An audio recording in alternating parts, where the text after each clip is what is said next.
আসসালামু আলাইকুম দর্শক, একটা খবর দেখলাম যে ঢাকার ২ সিটিকে এক করার প্রস্তাব। আমি মনে করি এটা যথার্থ। আসলে এখন যে উত্তর সিটি কর্পোরেশন, দক্ষিণ সিটি কর্পোরেশন, এতে কি খুব লাভ হচ্ছে? লাভ হচ্ছে না। তাহলে কেন করা হচ্ছে? কারণটা কিচ্ছু না। ১৩ বছর আগে এই যে ভাগাভাগি করার মূল উদ্দেশ্যটা হচ্ছে রাজনীতি। ভাগ করো, নতুন মেয়র করো, পদ-পদবি বানাও, মানে একটা রাজনৈতিক কার্যসিদ্ধি করো। একটা হীন রাজনৈতিক উদ্দেশ্যে এরকমভাবে ভাগাভাগি করছে। এটা নগরবাসীর সেবা করার মানসিকতা নিয়ে কোনোভাবেই না। পৃথিবীর কোথাও এইরকম একটা সিটিকে বিভক্ত কেউ করে না। যেটা করে সেটা হলো সিটির বিভিন্ন অফিস জনবল বাড়ায়, কাজগুলো ভাগ ভাগ করে এবং সেন্ট্রালি সমন্বয় করা হয়। আমাদের এখানে কোনোটাই হচ্ছে না। আগে যখন একটা ছিল তখন যেমন, ভাগাভাগি করার পর তখনও তেমন। একেবারেই কোনো লাভ হয়নি। তো ফলে এখন যে স্থানীয় সরকার কমিশন প্রস্তাব করছে, এটা খুবই ভালো। আমি মনে করি যে সেটাই করা উচিত।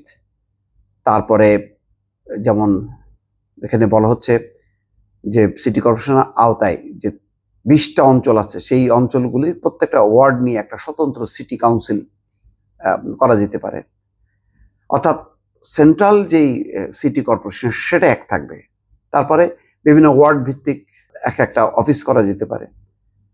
ভাই, আসল কথাটা হলো, আপনি যদি নগরবাসীকে সেবা দিতে চান, নানাভাবে দেয়া যাবে। কিন্তু আপনি যদি সেবা না দিয়ে রাজনীতি করতে চান, ওটা সিটি কর্পোরেশন উত্তর, দক্ষিণ, পূর্ব, পশ্চিম করেন, সমস্যা নেই। কিন্তু যেটা হবে, এখানে রাজনীতি হবে, নগরবাসীর কোনো সেবা হবে না।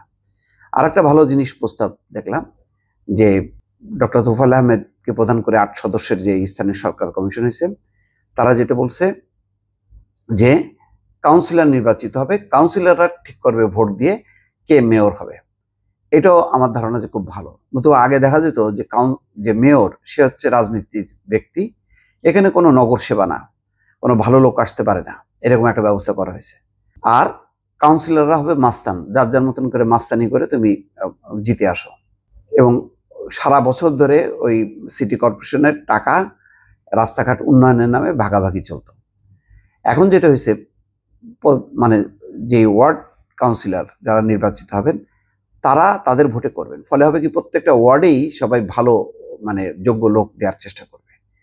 এইটা একটা আমার ধারণা যে এটা ভালো সুপারিশ। এখানে বিএনপি বা অন্য কোনো রাজনৈতিক দল কারোরই অমত থাকার কথা না। এইটা আমি মনে করি যে খুব চমৎকার একটা বিষয়। কিন্তু সবশেষে পলিটিক্যাল কমিটমেন্ট হচ্ছে খুব জরুরি।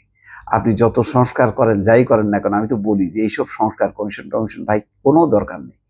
যে মূল ব্যাপার হচ্ছে রাজনৈতিক দল যারা ক্ষমতায় যাবে, তাদের যদি রাজনৈতিক সদিচ্ছা আপনি জোর করে পিটায়, এটা তাদের কাছ থেকে আদায় করা যাবে না বা তাদেরকে দিয়ে করানো যাবে না। এটা ভেতর থেকেই রাজনৈতিক দলগুলো যদি মানে গণতান্ত্রিক হয়, যদি মানে ভালো লোকের সমাবেশ না ঘটে, তাহলে এটা এরকম ভাবেই চলবে। আর ভালো লোকের সমাবেশ যদি ঘটে, আভ্যন্তরীণভাবে যদি তারা পরিবর্তন হয়, তাহলে রাষ্ট্র পরিবর্তন হবে।